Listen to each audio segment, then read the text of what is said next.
soteria. Alors quand nous prenons Yesha et soteria, nous faisons la tradition, on veut dire tout simplement la délivrance, la protection, la sécurité, la bénédiction. Mais il n'avait pas les sens semblables à nous. Lui, il est venu du ciel comme le torrent du sanctuaire qui quitte le sanctuaire, qui vient vers la terre, est à nous. Vous voyez un peu? C'est par là que je parle de la dimension du péché et la dimension de la naissance biologique qui engage tous les êtres humains. Nous sommes des pécheurs. Parce que le premier homme a péché. Jésus qui a quitté le ciel, en venant dans le monde, en lui, il avait la nature de roi et sacrificateur. Parce que j'ai démontré tantôt, celui qui demeurait dans le temple, où le temple a été confié au souverain sacrificateur. Il demeurait au grand jour de l'expiation. Or, Jésus, quand il vient pour nous sauver, au travers les péchés en singulier, les péchés en pluriel, il a accompli ces deux aspects. Il était roi et sacrificateur.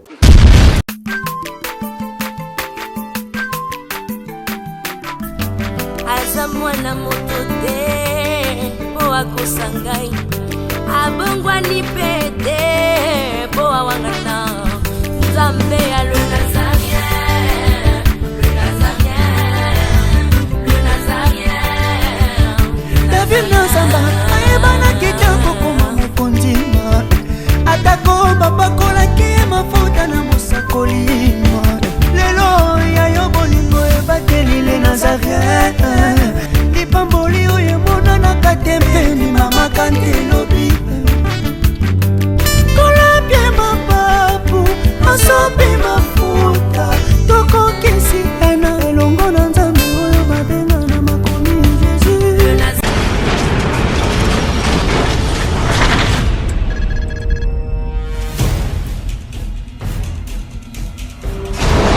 Naolia bakiti na bamesa. Atanya ukondoko. Namona yo. Nachayo na mwamba. La minute on a 4 à katikata saga fufu. Oui, allô Escoti, bonjour. Boni. Et l'autre côté, et puis qu'il y a mon bureau à travailler tes micros. Donc, dès que tu as un galère à niveau 0. Tout ça là, oui. Moi, il y a un bon vraiment mingité. Mais dans autre chose, bino, moi, mon tio, dans un agence, mon robot, Nazareta. Sarita, c'est du sérieux. Oh. Maman, comment est bon donc yo pe ça au fouti mbongo kuna partir à poto biso to ya to jibilo. Na bengi ya Scotty. Agence moi ifungami comme na Nazareth. Na kufie. Agence lisusu. Ndeke ça sou mulongo kuna.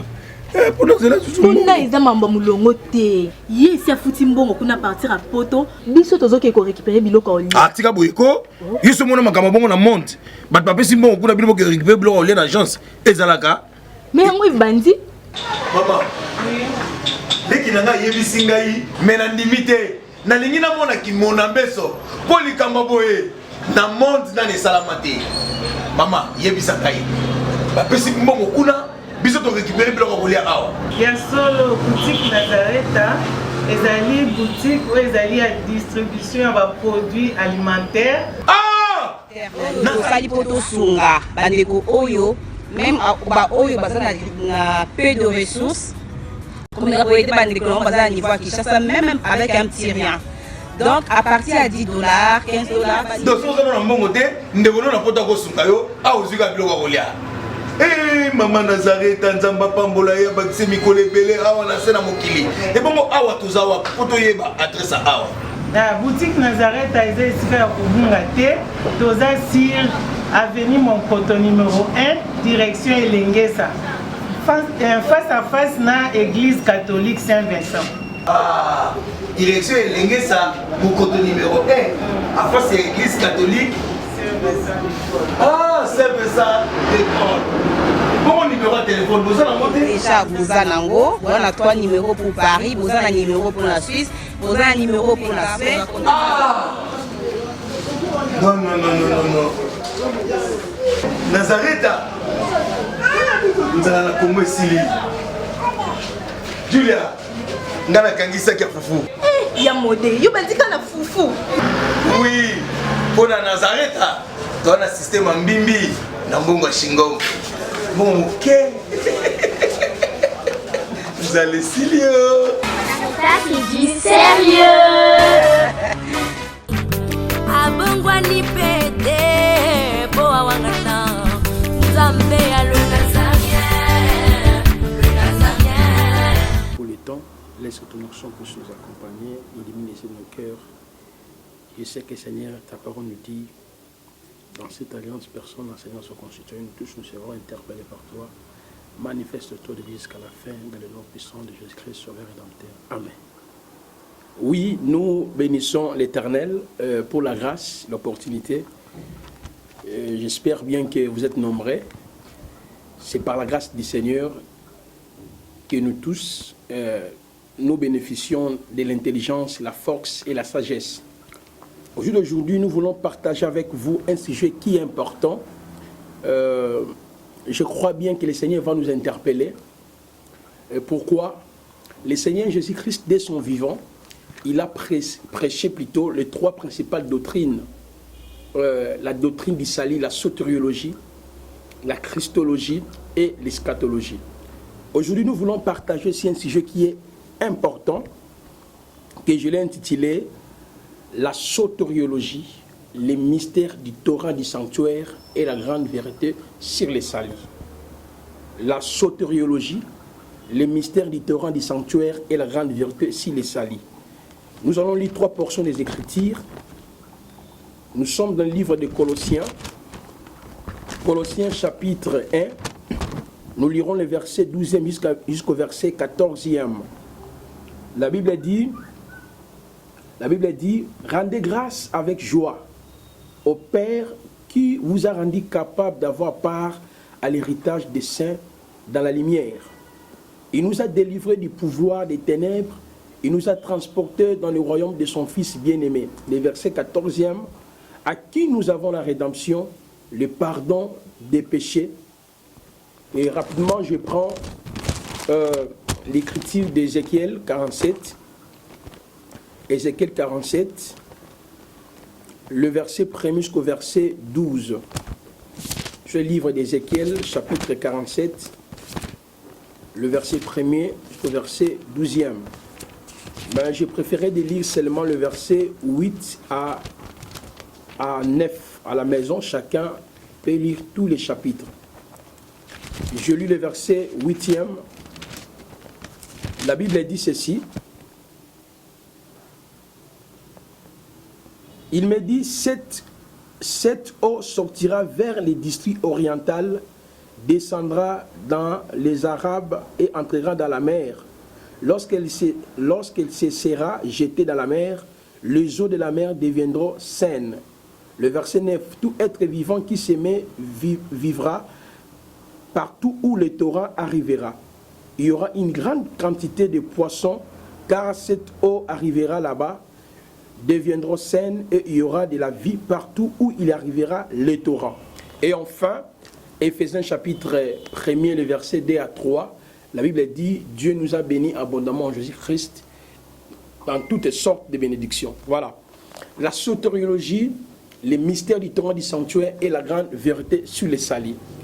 D'abord, la sotériologie, c'est un mot technique qui veut dire seulement la doctrine du salis. Parce que si nous sommes en Christ, c'est parce que Jésus-Christ a accompli l'œuvre du salut. C'est au travers les saluts accomplis par Yeshua HaMashiach qui nous permet aujourd'hui de dire au monde que nous sommes dans la famille de Dieu, c'est-à-dire nous sommes sauvés. Donc quand nous parlions de la sotériologie, veut dire simplement la doctrine du salut. La sotériologie explique l'œuvre de la rédemption accomplie par Christ et ce que nous sommes devenus en Christ et ce que Christ a fait pour nous. Alors, la Bible tout entière, c'est un livre du salut. J'aimerais d'abord résumer, parce que juste dans l'introduction, je ne suis pas un apôtre ni un docteur, je suis un prophète. Et parfois pour les autres, je suis un peu trop là. Mais Dieu va nous aider, chacun va recevoir l'illumination. La Bible entière contient au moins 66 livres. De Genèse à l'Apocalypse, il est question du salut. Je prends l'exemple. Quand nous prenons Genèse chapitre 3, les versets 2 jusqu'au verset 7e. Là, nous remarquons quelque chose. Le Seigneur avait prohibé à l'homme de ne pas toucher l'arbre de la connaissance du bien et du mal. La Bible nous révèle la suite dans Genèse chapitre 3, les versets 1er jusqu'au verset 15e, comment l'homme était tombé. L'homme avait désobéi à la loi de Dieu.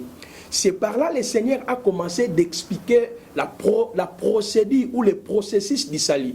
Comment le Seigneur arrivera à sauver l'homme pécheur. Le premier acte prophétique que Dieu avait fait, il a pris la peau d'un animal. Cet animal, son nom n'a jamais été révélé. Mais c'est Salomon qui nous dit, les peaux des agneaux, c'est pour nous revêtir. Cela veut dire quoi? Quand l'homme a péché, Dieu expliquait déjà l'œuvre du salut qui arriverait au travers de l'expiation. Cela veut dire qu'il n'y a pas le salut sans le sang. Le premier acte prophétique que Dieu avait fait. Donc depuis la chute de l'homme jusqu'à l'arrivée de Jésus-Christ, parce que la naissance de Jésus, le ministère de Jésus, sa mort est expliqué dans les 4 évangiles. Alors quand nous prenons de Genèse à Malachie, bien sûr Louis II a mal classé la Bible. Il fallait normalement mettre 2 chroniques au lieu de mettre Malachie, mais lui il a placé Malachie comme le dernier livre. C'est vraiment une confusion par rapport à l'ordre chronologique des événements dans les Tanakh, c'est-à-dire l'Ancien Testament. Mais ça ne pose pas un problème. Mais je préférais beaucoup plus expliquer dans le sens de Louis II. De Genèse à Malachie, les salut étaient en préparation. C'est-à-dire Dieu expliquait les mécanismes du salut que nous avons aujourd'hui en Jésus-Christ au travers des personnages qu'il appelait, entre autres Noé, David, Salomon, tous ces personnages-là, Dieu expliquait l'œuvre du salut. Dieu expliquait aussi l'œuvre du salut qui nous est donnée par Jésus-Christ au travers des tabernacles, au travers les sacerdoces, au travers les animaux. Donc nous pouvons dire, depuis le tombé d'Adam dans les jardins d'Éden, le salut était en préparation. Les 4 évangiles que chacun de nous a l'habitude de lire, c'est la manifestation d'emblée de l'œuvre du salut. Donc celui qui a été prévu dans la loi s'est manifesté. Vous allez remarquer, même Simeon a dit, mes yeux ont vu les salut. Je crois que les enfants de Dieu, vous êtes nombreux en train de comprendre ce que le Seigneur est en train de nous expliquer. Pourquoi je suis en train de vous expliquer ça? C'est parce que bien des gens prient qui n'arrivent pas à comprendre ce que Christ a fait pour eux. Pour nous, en Christ veut dire seulement chasser les démons, en Christ veut dire il y a encore des complications. Non, il faudrait que nous puissions arriver à comprendre l'œuvre du salut. C'est ce qui est à la base. Alors les 4 évangiles, je disais, c'est la manifestation du salut. Le salut n'est plus personnifié au travers les personnages, au travers les tabernacles, au travers soit les animaux ou les sacrificateurs. Non, le salut s'est manifesté. Jésus-Christ est venu. Là, je suis en train de vous résumer la Bible, parce que bien des gens qui ont l'habitude de méditer la Bible, mais ils n'arrivent pas à comprendre. Donc, tellement il y a des complications de la Bible, ils ne savent pas, il faut lire Matthieu, il faut lire Luc, ou lire Apocalypse ou Jean. Alors maintenant, Actes des Apôtres, le livre des Actes des Apôtres, le salut est vécu par l'Esprit. Celui qui a été annoncé au travers les types, au travers les tabernacles, au travers les personnages, il s'est manifesté Jésus qui devait mourir à la croix afin qu'il puisse arriver à habiter en nous par son esprit. Donc, Actes des Apôtres, le salut est vécu. Voilà. Maintenant, les épîtres, il y a au moins 21 épîtres dans la Bible. Et plus de 13 ou 14, c'est 13 ou 14, je crois bien, écrits par l'apôtre Paul. Alors, dans les épîtres, c'est quoi? Les épîtres romains, 1 Corinthiens, 2 Corinthiens, 1 Thessaloniciens, 2 Thessaloniciens, Colossiens, Philippiens, Philémon. Le salut est expliqué. C'est ce qu'on appelle la sainte doctrine. Donc, la sainte doctrine, c'est le salut expliqué.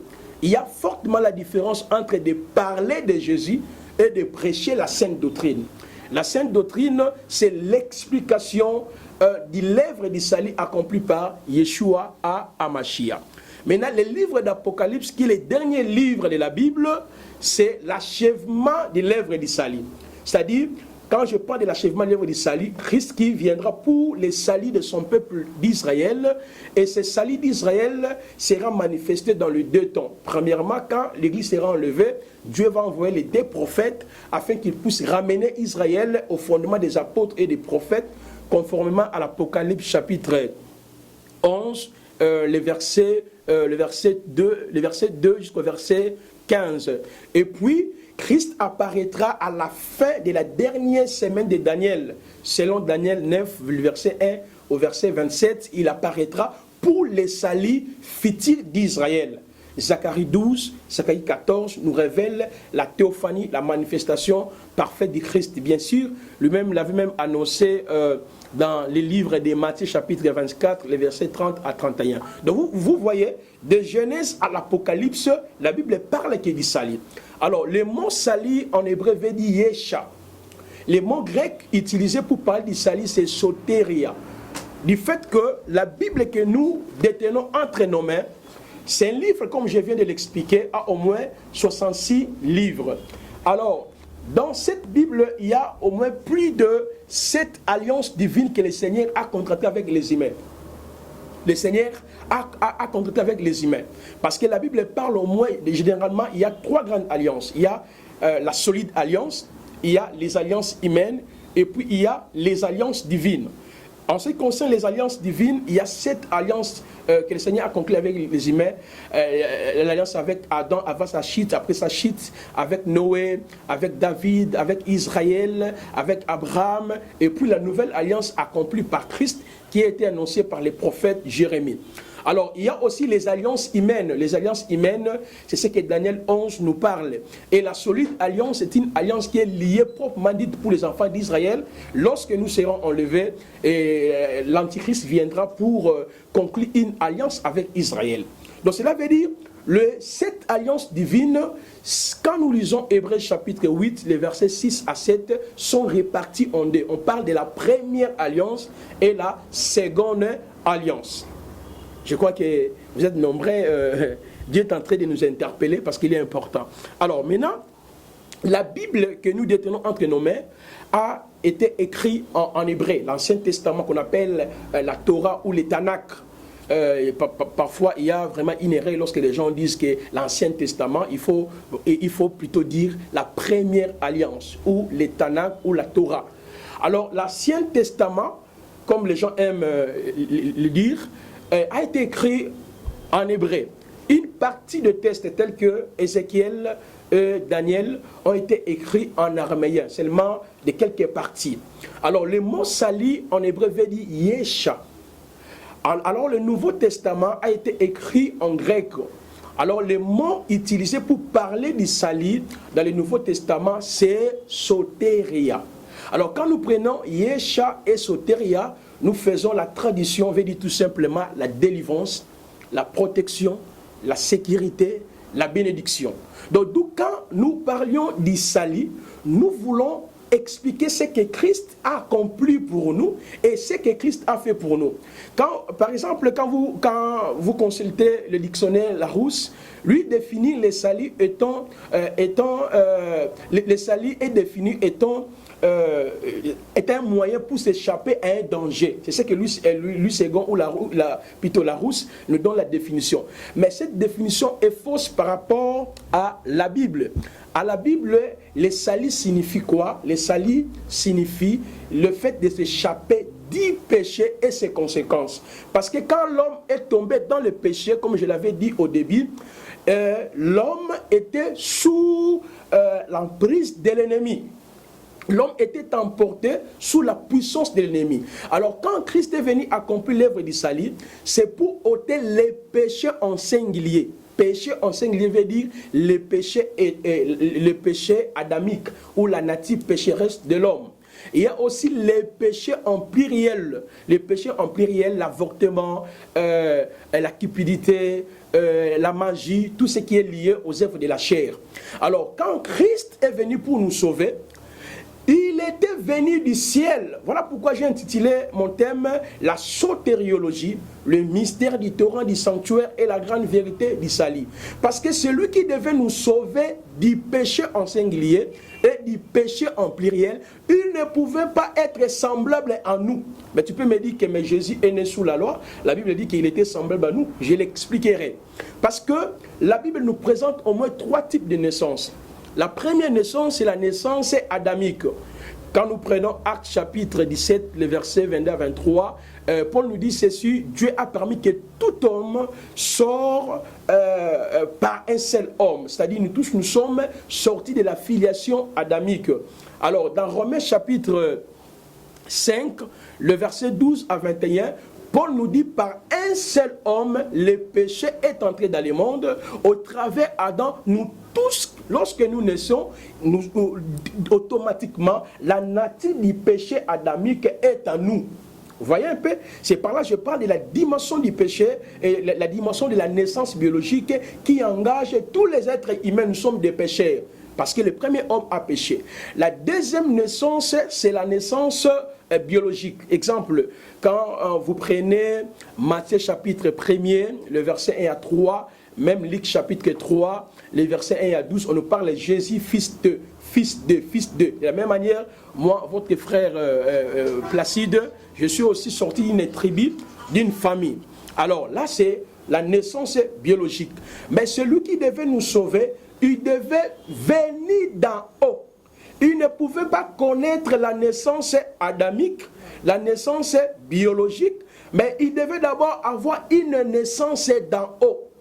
C'est alors Dieu, déjà dans l'Ancien Testament, il expliquait l'œuvre du salut qui serait accomplie par Yeshua Hamashiach au travers la vision d'Ézéchiel 47, le verset 1er jusqu'au verset 12e. Le prophète Ézéchiel fait partie du peuple juif qui ont connu un temps de crise après la mort du roi Salomon. La Bible nous dit ceci: Israël a connu au moins plus de 3 déportations. Ézéchiel fait partie des déportés de la 2e déportation. Alors lorsqu'il arrivait dans l'exil, le Seigneur lui a fait voir plusieurs visions. Mais ce que j'aime dans Ézéchiel chapitre 47, que plusieurs pasteurs parlent beaucoup plus du Saint-Esprit, le débordement de l'eau qui sort du sanctuaire. Mais aujourd'hui, nous voulons l'expliquer autrement. Parce que dans Ézéchiel chapitre 47, la vision que le prophète voyait, cette vision est liée à la messianité de Jésus pour le salut de l'humanité. Qu'est-ce que le prophète est en train de voir? Il voit un temple. Et dans le temple, il y avait l'eau. Maintenant, coup d'un coup, l'eau quittait le temple et l'eau se dirigeait vers le district oriental. Quand l'eau passait à côté du district oriental, et puis l'eau se dirigeait vers la mer. Pendant que l'eau se dirigeait vers la mer, il y avait les poissons, il y avait les arbres, il y avait beaucoup de choses. Et en lisant la parole, vous allez comprendre, cette eau-là, d'Ézéchiel chapitre 47, accomplit au moins 3 services importants. Premièrement, l'eau ôtait la mort. Deuxièmement, l'eau faisait l'expiation. Troisièmement, l'eau procurait de l'abondance. Et la Bible dit, au bord du fleuve, des 2 côtés, il y avait des pêcheurs. Alors, c'est par là que je suis en train de dire, cette vision est purement prophétique. Pourquoi? Je viens de souligner que celui qui devait nous sauver, il ne pouvait pas sortir de la lignée adamique, c'est-à-dire d'avoir la même naissance que nous. Or, lorsque l'ange Gabriel est arrivé, parlant de la naissance de Jésus, il a épinglé 2 choses: la parole et l'esprit. Jésus est né au travers la parole et l'esprit. Ce sont en fait le mystère de la nouvelle naissance. Nous naissons de nouveau au travers la parole et l'esprit. Jésus nous dit dans Jean chapitre 1, le verset 12, Jean chapitre 1, le verset 12, c'est Jean chapitre 1, verset 12, la Bible nous dit: à tous ceux qui l'ont reçu, à ceux qui croient à son nom, il les a donné le pouvoir de devenir enfants de Dieu, desquels sont nés ni de la volonté de la chair et du sang, mais de l'esprit. Vous voyez? C'est comme Christ est né de l'esprit. Alors remarquez, cette vision explique l'œuvre de Jésus-Christ. Comment? Le temple, quand vous prenez Apocalypse chapitre 15, verset 17, et vous prenez Matthieu chapitre 5, les versets 37 à 38, là on parle du temple comme le trône et comme le ciel, quand vous confrontez ces deux écritures. Alors l'homme qui est dans le temple parlait de Jésus-Christ qui devait quitter le trône et venir dans le monde pour accomplir les salut. Cela veut dire quoi? Quand nous retournons dans l'Ancien Testament, vous allez vous rendre compte que les temples ou les sanctuaires, Dieu l'avait donné au souverain sacrificateur. Là, nous sommes dans le livre de Lévitique, chapitre 21, le verset 12. Or, celui qui demeurait dans les temples, on l'appelait souverain sacrificateur. Or, quand est-ce que le souverain sacrificateur, j'aime ça, demeurer dans les temples? C'est Lévitique, chapitre 16, le verset 1er au verset 32 nous révèle, c'est au grand jour de l'expiation. Oh, Dieu est magnifique. Au grand jour de l'expiation, le souverain sacrificateur va entrer dans le temple. Pourquoi? Le Seigneur avait établi ces grands jours de l'expiation. Vous attendez le mot qui revient expiation. Or, le mot expiation veut dire ôter les péchés, ôter le mal, ôter l'iniquité. Alors, au grand jour de l'expiation, le souverain sacrificateur pouvait faire au moins 3 mouvements prophétiques. Le premier mouvement prophétique, il quittera le parvis pour entrer dans les lieux très saints. Le deuxième mouvement prophétique, il va quitter les lieux très saints pour arriver à l'autel des parfums. Le troisième mouvement prophétique, il quittera maintenant l'autel des parfums pour arriver vers le peuple. Or, il ne peut pas faire ces mouvements s'il n'y a pas des boucs. Premièrement, le bouc Azazel, qu'on appelle le bouc émissaire ou le bouc ambassadeur. Le bouc Azazel ou émissaire, le souverain sacrificateur prononcera tous les péchés du peuple si c'est bouc. Le premier bouc. Le deuxième bouc, il va l'égorger au travers son sang.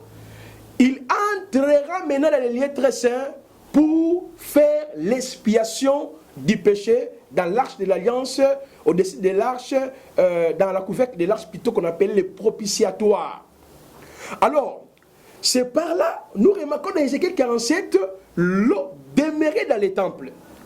Or, Jésus-Christ, c'est lui, l'homme qui est sorti du ciel, qui est venu du temple. Il dit ceci dans Jean, chapitre 3, le verset 12 à 13. Personne n'est monté au ciel, si ce n'est celui qui est descendu du ciel, le Fils de l'homme qui est dans les cieux. Cela veut dire quoi? Jésus, en même temps, il était sur la terre et en même temps, il était dans les cieux. Jésus nous explique clairement, il n'était pas un homme venu de la terre, il est venu du ciel.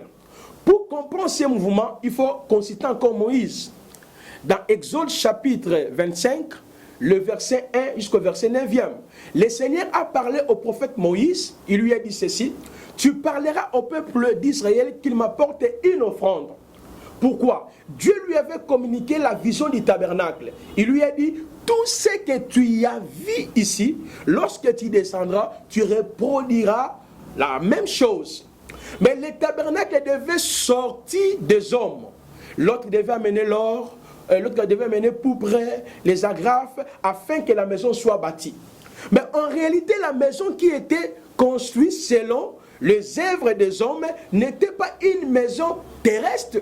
La maison était céleste. C'est comme Jésus-Christ, bien sûr, il est né de Marie. Bien sûr, Matthieu chapitre 1, Luc chapitre 3 nous parle fils de, mais il n'avait pas le sang semblable à nous. Lui, il est venu du ciel comme le torrent du sanctuaire qui quitte le sanctuaire, qui vient vers la terre. Mais ce que j'aime dans cette vision d'Ézéchiel, le Torah, avant d'arriver vers la mer, le Torah va passer à côté des districts orientaux. Or, quand nous prenons Ézéchiel 48, les versets 12 à 22, les districts orientaux, c'était le lieu où les princes offraient des sacrifices. Cela veut dire quoi? Jésus qui a quitté le ciel, en venant dans le monde, en lui, il avait la nature des rois et sacrificateur. Parce que j'ai démontré tantôt, celui qui demeurait dans le temple, où le temple a été confié au souverain sacrificateur, il demeurait au grand jour de l'expiation. Or, Jésus, quand il vient pour nous sauver, au travers les péchés en singulier, les péchés en pluriel, il a accompli ces deux aspects. Il était roi et sacrificateur. Là, nous sommes un peuple de Dieu dans le livre des Hébreux, chapitre 7, le verset 1 à 3. Paul, parlant du salut au travers Jésus-Christ, j'ouvre une parenthèse. Les livres, l'épître aux Hébreux ont été écrits dans le cadre de ramener les judéo-chrétiens à la compréhension de l'œuvre du salut accomplie par Yeshua. Alors maintenant, Paul est en train de dire, celui qui accomplit l'œuvre du salut, il est en même temps roi, en même temps sacrificateur. Oh, j'aime ça. Voilà pourquoi, bien-aimés dans le Seigneur, Jésus-Christ, qui est notre roi, notre sauveur, qui nous a sauvés, pourquoi Christ a accompli l'œuvre du salut? C'est parce que le péché régnait sur nous, le péché nous dominait dans ces deux dimensions-là. Alors, Jésus-Christ, l'objet de notre salut, il a connu la naissance d'en haut. Mais si Christ est né comme tout homme, c'est pour accomplir aussi la parole. Comme il est le tabernacle, la manifestation de Dieu parmi le peuple. Remarquez ceci. Jésus-Christ étant le torrent qui sort du sanctuaire, en lui aussi nous trouvons ces trois mouvements prophétiques du souverain sacrificateur en lui. Dans le livre des Hébreux chapitre 8, la Bible nous dit que Jésus-Christ est en train de travailler dans le tabernacle qui n'a jamais été dressé par les mains d'hommes. Dans Hébreux chapitre 9, les versets 24 à 26, on nous dit ceci: nous qui sommes sauvés, nous sommes à l'attente de Jésus-Christ. Cela veut dire, le bouc Azazel, le bouc expiatoire, explique la nature qu'avait Christ pour l'œuvre du salut accompli à la croix. Jésus à la croix, il est celui qui s'est chargé de nos péchés, le bouc Azazel. Jésus-Christ à la croix, il est celui qui a donné son sang pour nous sauver. Parce que quand on parle de l'œuvre du salut, on nous présente Jésus étant celui qui s'est chargé de nos iniquités. Nous sommes dans Ésaïe chapitre 53, les versets 1 à 12. On nous présente aussi de Jésus qui a donné son sang pour nous. Hébreux chapitre 10, les versets 19 à 22. Cela veut dire ceci. Bien sûr, ces choses étaient purement physiques dans l'Ancien Testament, au grand jour de l'expiation, mais ceci expliquait l'œuvre du salut, qu'il ne devait pas seulement, que Christ ne devait pas accomplir seulement pour Israël, mais il fallait que le salut aussi soit accompli pour les nations. Vous allez voir dans Lévitique 16, le bouc Azazel était chassé hors du camp.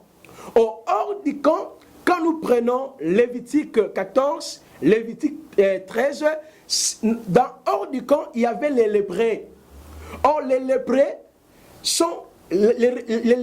représentent les nations, représentent nous les nations. Donc Dieu qui est venu du ciel pour le salut de l'humanité, il fallait que ce salut ne se limite pas seulement pour les Israélites, mais il fallait que le salut puisse aussi traverser de l'autre côté vers les lépreux que nous sommes aujourd'hui sauvés par la grâce. En peu de mots, je voulais dire ceci. Dans mon introduction, je vous ai fait comprendre que la Bible, c'est un livre du salut.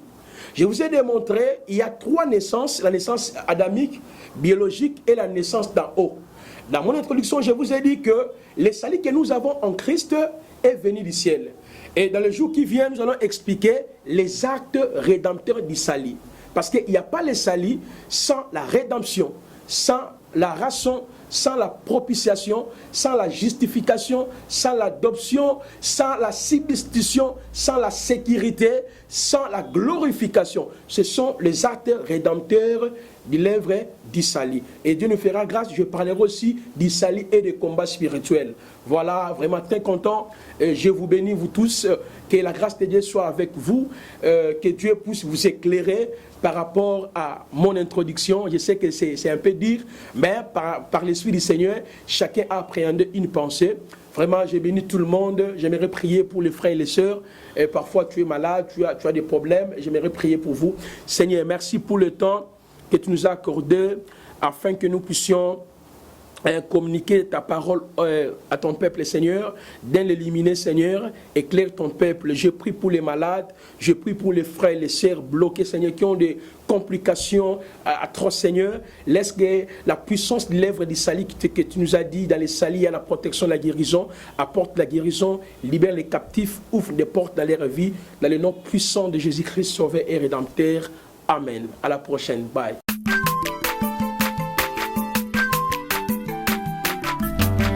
aza mwana moto te po akosa ngai abongwani pe te po awangata nzambe ya le Nazarien, le Nazarien, le Nazarien. David Nazamba ayebana kitoko koma mokonzi